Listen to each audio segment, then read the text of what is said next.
Hi, I'm Lori. And I'm Kevin, and this is No Longer Ashamed. We are survivors of childhood sexual abuse. And we're here to share with you that if you're a survivor, you don't have to be alone. Our logo is a salamander, and the reason is a fire salamander can survive a fire, and you have survived a fire. We want to help you with your journey to healing and hope. We are all survivors together, and we walk this journey together, and you are not alone. By telling our stories, we are hoping that you will have the courage to share your stories as well and find your voice. Because stories are so important, and for so long I know that I wouldn't tell my story, but when I finally shared my story, that's when I got my freedom. And this is our journey and your journey to healing and hope. So come with us. What I want to talk about is not being broken, because I remember back when I got divorced, after going through therapy, after going through all this stuff, after trying to deal with my issues, and ended up being divorced and living on my own in an apartment and just feeling like I was doomed, like I was broken, like I couldn't be fixed. And I think what is important to remember is we're not broken, we've just been taught badly. And we have to unlearn what we were taught and learn how to cope, how to deal, how to live right, how to live well and thrive. And we're not broken, we're just taught very badly. We were taught bad lessons. And I think that's important. I think at that time, I felt broken and doomed. And I didn't think I had been going to therapy for a while, and I felt like all it was doing was just bringing this stuff up and making me recognize all the stuff that I'd gone through and all the issues I had because of it. But it didn't feel like anything was getting fixed, but it was getting fixed. You just have to recognize it first, and then little by little, one step at a time, start working on it. Well, it's interesting that you want to talk about broken, because I go through phases of that where then, like when I went through this last situation, I felt broken. It's because of my past. It's because something I haven't figured out. Like I wanted to go there. And yet, because I had consistently done the work, it wasn't like I realized, no, you're not broken. I wasn't able to do that self-talk at the time. But as I walked through and my feelings shifted, it wasn't necessarily the circumstance, but after getting out of that situation, I felt happy rather than sad. And then that's when I could look back. So like I couldn't recognize it in the midst of it. Yeah. I just felt like, here we go again. Like I'm not back where I started from, but here we go again. And so then when I got a few days and I got past the toxicness of it, I look back and I went, oh, all the things that I kept doing consistently. For me, reading my Bible, praying every single day, doing the self-talk of when I feel like, oh, nothing ever works out. No, things will work out. Like just doing that self-talk, even though I don't feel it, and even sometimes I feel ridiculous, what I saw when I looked back was, hey, that worked. And that's probably why I got through that time and why I got through it quicker. And no longer feel broken. But that is such a interesting word. And I think it's interesting you brought it up, because it's really easy to go to that place. And it really isn't that we're broken. It's that you're right, we didn't ever learn it the right way, or because our innocence was robbed. Our innocence was robbed, and we were taught terrible things. We didn't matter. And because of what we were taught, that's what our mind thought about ourselves. We thought about ourselves that we were to blame, that it was all our fault, that we were worthless, all those things. And I actually just had a recent experience with that. The reason I'm doing all this overtime and working so many long hours is this job I'm on. all of a sudden it just kicked into high gear because I was waiting for approval to start on the job, never got approval, never got approval. And then it became an emergency because the equipment's showing up and it has to be powered, but I haven't started on it because I was waiting for the green light. Well, after all the finger pointing and everything, or during all the finger pointing, I felt like, it's just, it seems like jobs go this way and it's my fault, but it wasn't my fault. But I felt like, yeah, this, and now we're in panic mode and we have to work overtime and I have to get extra help. And this is because we waited too long, but I couldn't do anything. I can't start a job when I haven't been given the job release, when I haven't been told, yes, we're ready to go, start. But I felt like it was my fault and I blamed myself and I blamed, all this panic and I should have been more prepared. Well, it wasn't my fault, but I felt like it was. And I know so many times that things happened and I blame myself, but it was circumstance more than anything. But because of what I learned growing up, because of what I learned that I'm never good at anything, I always blamed myself. And that's the way I felt this last couple weeks. And I felt broken again. And I realized, no, I'm not broken. We're going to get through this.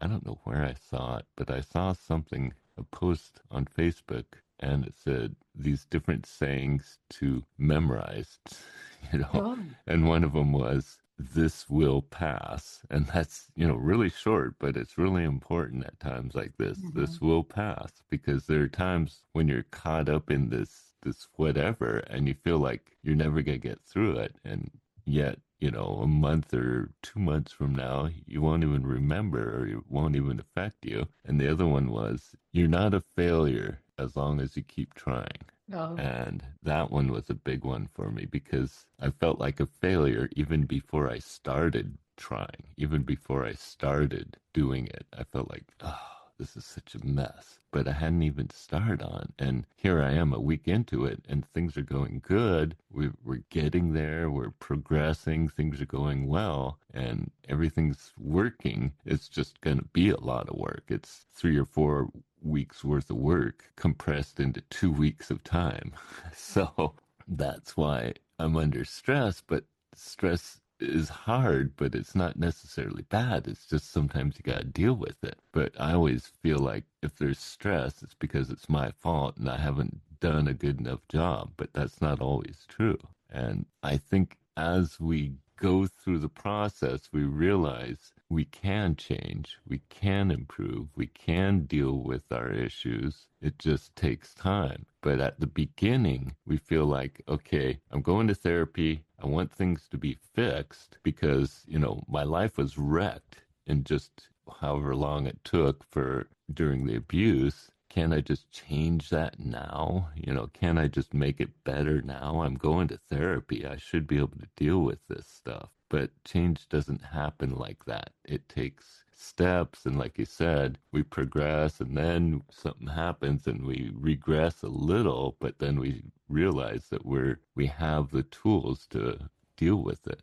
And I think we've talked about this before. When things are broken, when they get fixed, they don't instantly get fixed. They get bonded and they have to strengthen, or a broken bone has to be put in a cast and then it has to heal. And what we hear is a cup or, like those clay jars that would get broken and they would seal it with gold and it looked more beautiful and it was stronger. And we hear that broken bones are stronger after they're healed. And so like you say, I don't really like to call it broken, but when we are healing, we do become stronger. Yeah. And there was just something this week about sharing our story and somebody saying that makes you weaker.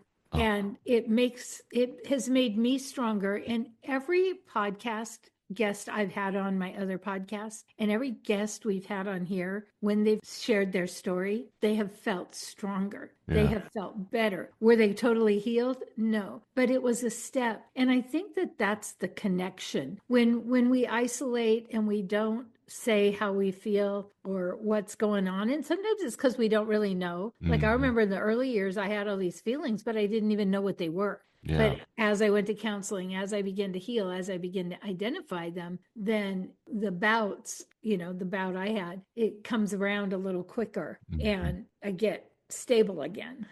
Yeah, yeah, and that's really true is learning our feelings takes time sometimes because I know for me I suppressed so many of my feelings because I was afraid of them, and so gradually letting them out, and sometimes very suddenly, sometimes just having this outburst and recognizing it, but recognizing them and understanding them. And we always talk about how feelings are information, Hmm. and but it takes a while to get that information. It takes a while to understand what the information is. And then now, as I have feelings, I get it better.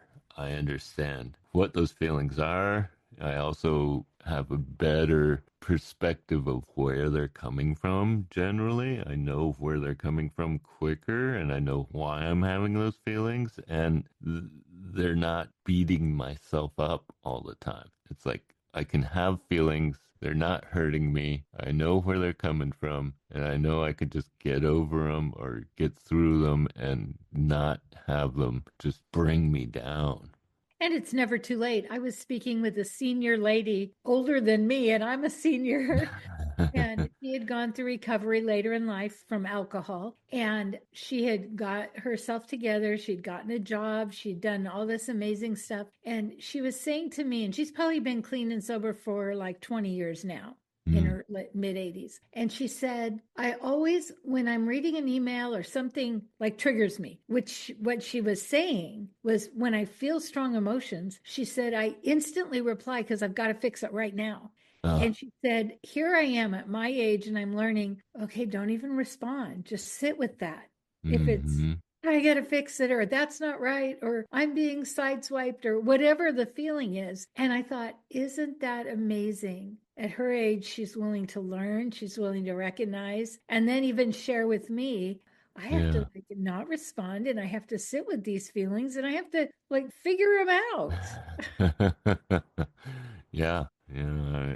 I think often it's good if you're feeling strongly about something and you want to respond, write it, write that email, but don't send it. Yeah. Wait a day. Don't just instantly text back. Maybe write the text, but hang on to it. Wait. And then the next day, think, is this really what I want to send? Is this really what I wanted? Or was I just reacting? Because when Yeah. we're reacting, then we allow our feelings to control our response and we're just blowing up or saying things we didn't want to say, and it's better to sit on it and think, okay, give myself time to get through these feelings and then with clarity come up with a response.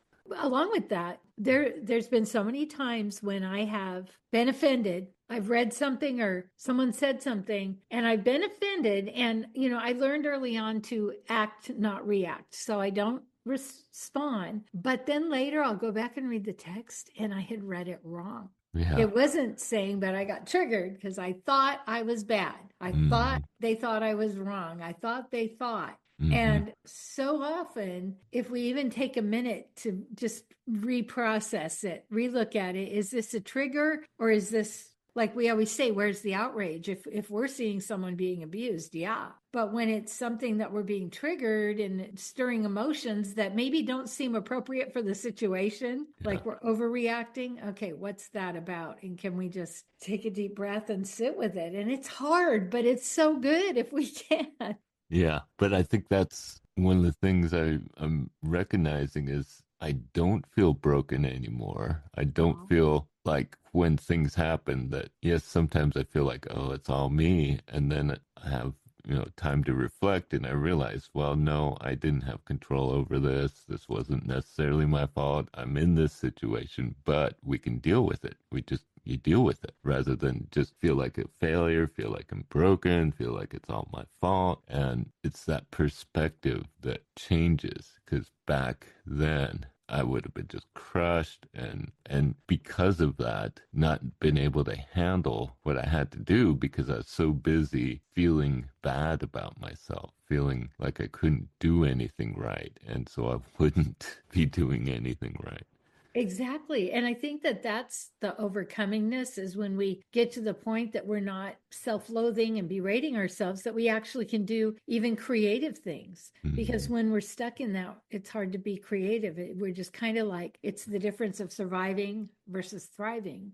Yeah, and it is that difference of how we react and how we handle our reactions. And that's, I know for me, I react and then I would numb myself with drugs or alcohol or both because I couldn't handle what I was feeling. So I would react to what was happening to me by checking out, by numbing myself. And now I don't have to do that because I understand what's causing me to react and I can have better ways of coping with it. And I allow myself to have the feelings and understand where they're coming from. And with that perspective, I can deal with them. And it gives me the feeling of, wow, I dodged a bullet. I could have overreacted, caused a scene, made it, had a fit, and then been embarrassed, but I didn't. And wow, that was Yeah. pretty cool. Yeah. Yeah. So it takes a while to get over that feeling of brokenness. And I think part of it is because when we first start addressing what happened to us as survivors, if we look at ourselves as broken, then we can blame someone else. And then the judgment is on them, but also we don't have to deal with it. We don't have to do any of the work. We don't have to do any of the hard lifting. So when we say we're broken, we're just giving up. We're just allowing ourselves to be broken because it's the easy way out. We just, okay, I'm broken. I'm always going to be messed up. So we don't have to try. We don't have to expend any effort. We just give up. I'm broken. I'm always going to screw up. We don't take any of the burden of effort to fix. Right. What happened to us was not our fault, but it is our responsibility to get help. Yeah, it is our responsibility to address our issues. It's up to us to work on ourselves. No one else is going to fix us. You know, they screwed us up, but they're not going to fix us, and no one else is going to fix us. So it's up to us to do the healing, and we need help with it. It's good to get help with it, but we have to do the heavy lifting, unfortunately. And so if we just look at ourselves as broken, then we don't have to do any heavy lifting. We don't have to work on it. We don't, because we're never going to be fixed. So why even try? So that's what changes is we realize if we try, you're not a failure as long as you're trying. So if we're trying, we are fixing. Yeah, yeah. And it's so good to feel healed and to say, I'm not broken. I'm as good as anybody else. And I think often we'll hear people say, well, that's just the way I am. And again, that's the excuse. And we don't have to be that way. Or, Aunt Mary, she's just so grumpy and mean to everyone. It's just the way she is. Well, she doesn't have to be that way. Yeah, yeah. Well, I think as survivors, going through the process of dealing with your issues and learning your issues and dealing with them and learning where all this stuff we have to do, it makes us a lot stronger in a lot of ways. And it takes a lot of courage to do that. It takes a lot of bravery to want to do that and to fix ourselves. And you have to give yourself a lot of credit because we didn't put this upon ourselves. It was put on us. So to do the hard work, and it is hard work, especially at times, it's really hard work. But to do the hard work, you come through a lot stronger, a lot healthier in many ways than people who haven't been dealing with it. And yes, there's still triggers, there's still issues, PTSD doesn't just go away. But we recognize it, we learn how to handle it, we learn coping methods that are healthy. You become a lot stronger in a lot of ways. And sharing your story helps you to do that as well. And it also lifts you up as far as you're not taking the blame and you are showing that you're working on this. If you're talking about what you've been through, that shows that you're a work in progress. Well, and we talked about this before too.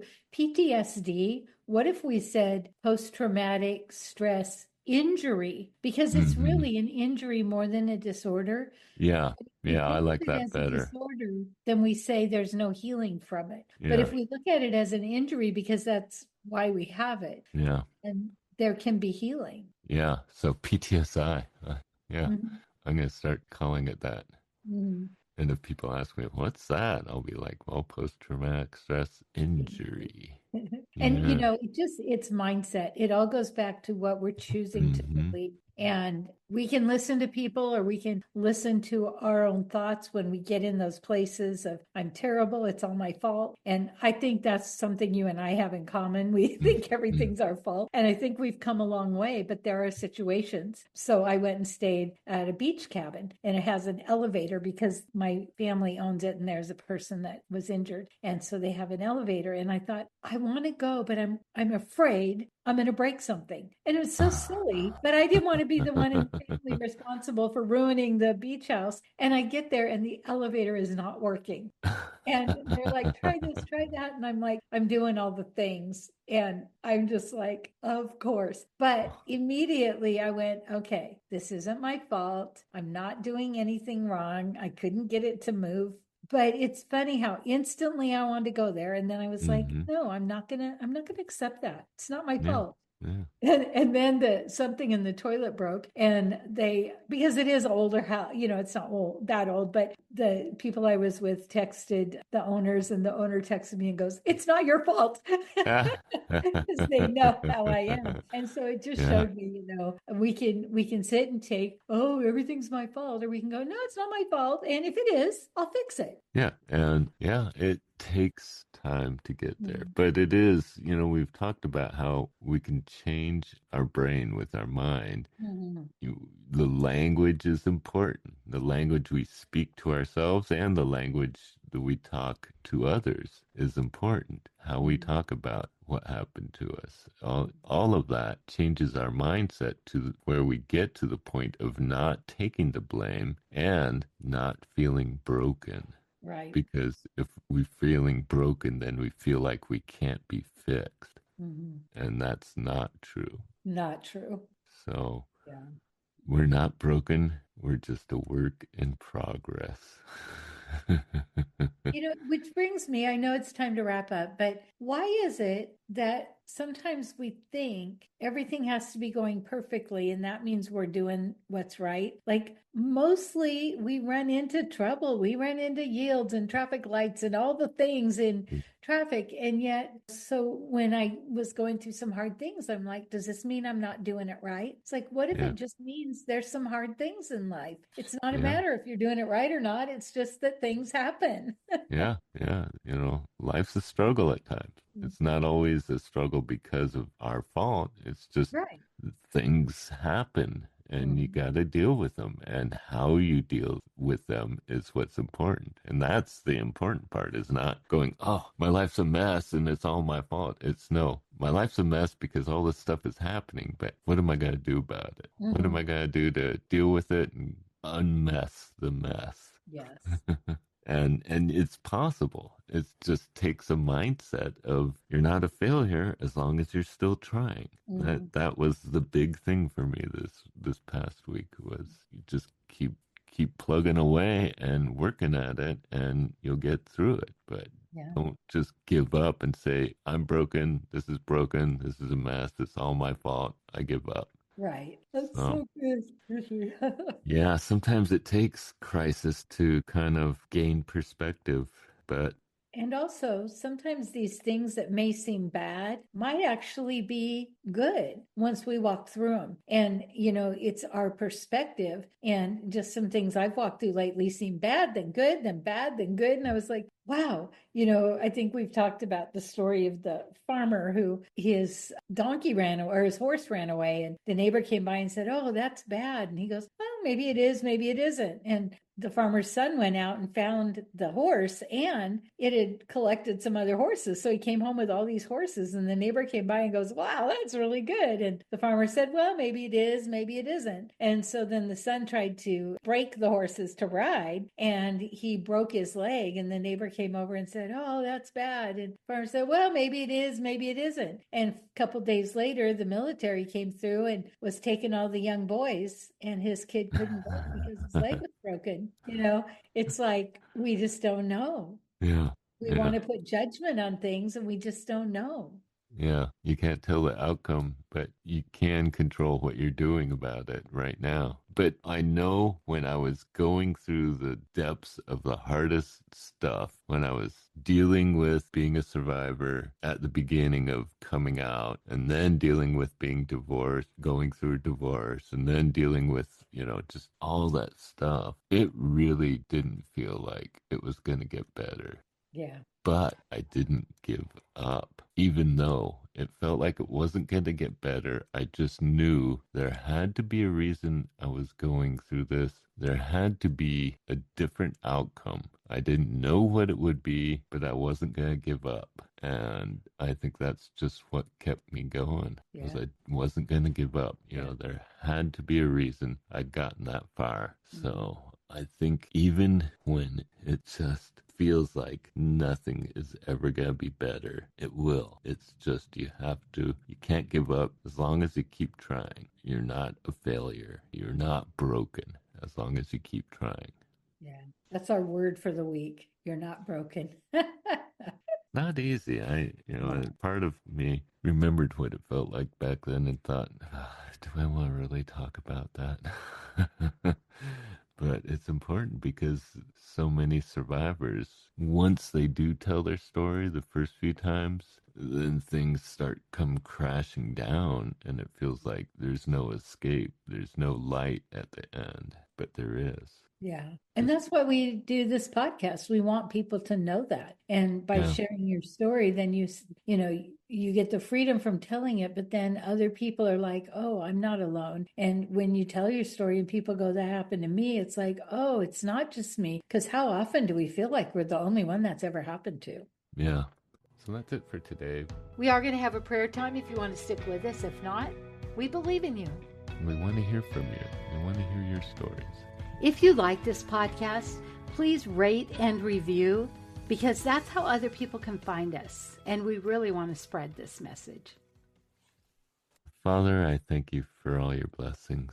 And I just pray for anyone listening that they would have hope. They would have your hope in their lives. And you don't look at them as broken, but you look at them as your perfect creation that you want to heal and transform.